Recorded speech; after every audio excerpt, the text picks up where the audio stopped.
ಮಳೆಯ ಹಾವಳಿಗೆ ಕೊಡಗಿನ ಜನ ತತ್ತರಿಸುತ್ತಿದ್ದರೆ ಪ್ರವಾಸಿಗರು ಮಾತ್ರ ಮಳೆ ಬರಲಿ ಮಂಜು ಇರಲಿ ಎಂದೇ ಬಯಸುತ್ತಾರೆ. ಮಳೆಗಾಲದಲ್ಲಿ ಬೆಟ್ಟಗುಡ್ಡ, ರಸ್ತೆ, ಕಣಿವೆಗಳಲ್ಲೂ ಚಿಗುರೊಡೆಯುವ ಜಲಧಾರೆಗಳನ್ನು ಕಣ್ತುಂಬಿಕೊಳ್ಳಲು ಹೊರಗಿನವರು ಆಶಿಸುತ್ತಾರೆ. ಇಂಥವರ ಕಣ್ಮನ ತಣಿಸಲು ಜಲಸುಂದರಿಯರು ಸಾಲುಗಟ್ಟಿ ನಿಲ್ಲುತ್ತಾರೆ. ಅವರ ಸಾಲಿನಲ್ಲಿ ಮನಮೋಹಕ ಅಬ್ಯಾಲ ಜಲಕನ್ನಿಕೆಯು ಒಬ್ಬಳು.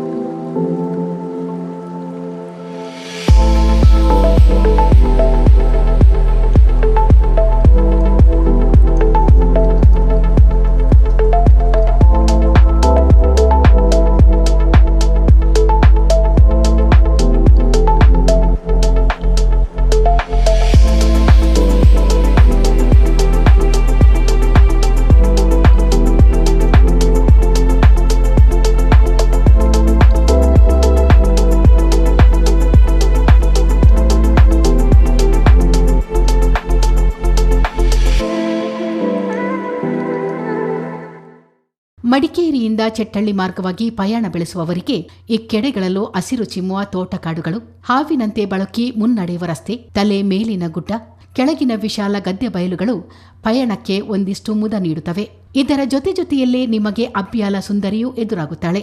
ಬೆಟ್ಟದಿಂದ ದುಮ್ಮಿಕ್ಕಿ ರಸ್ತೆ ಅಂಚಿಯಲ್ಲೇ ಮರೆಯಾಗುವ ಜಲಕನ್ನಿಕೆಯ ಸೊಬಗು ನಿಮ್ಮ ಪಯಣದ ದಣಿಯನ್ನು ಕ್ಷಣ ಮಾತ್ರದಲ್ಲೇ ಮರೆ ಮಾಡುತ್ತದೆ. ಪ್ರವಾಸಿಗರು ವಾಹನದಿಂದಿಳಿದು ಈಕೆಯ ದರ್ಶನ ಮಾಡಿಯೇ ಮುಂದುವರಿಯುತ್ತಾರೆ.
ಕೊಡಗಿನಲ್ಲಿ ಇಂತಹ ಅಜ್ಞಾತ ಜಲಧಾರೆಗಳು ಅಸಂಖ್ಯ. ಭಾಗಮಂಡಲ ಕರಿಕೆ ದಾರಿಯಲ್ಲಿ ಸಾಲು ಸಾಲು ಸಿಗುವ ಜಲಕನ್ನಿಕೆಯರ ಬೆಡಗು ಬಿನ್ನಾಣ ಹೇಳತೀರದು. ಈ ಬಾರಿ ಮಳೆ ಸುದೀರ್ಘವಾಗಿರುವುದರಿಂದ ಜಲಪಾತಗಳ ದರ್ಶನವು ಮುಂದುವರೆದಿದೆ. ಯಾವುದೇ ಪ್ರವೇಶ ಶುಲ್ಕವಿಲ್ಲದೆ, ಯಾರ ಅನುಮತಿಯ ಅಗತ್ಯವೂ ಇಲ್ಲದೆ ಪ್ರಯಾಣಿಕರು ಈ ಜಲಸುಂದರಿಯರೊಂದಿಗೆ ಕಾಲ ಕಳೆಯಲು ಅವಕಾಶವಿದೆ.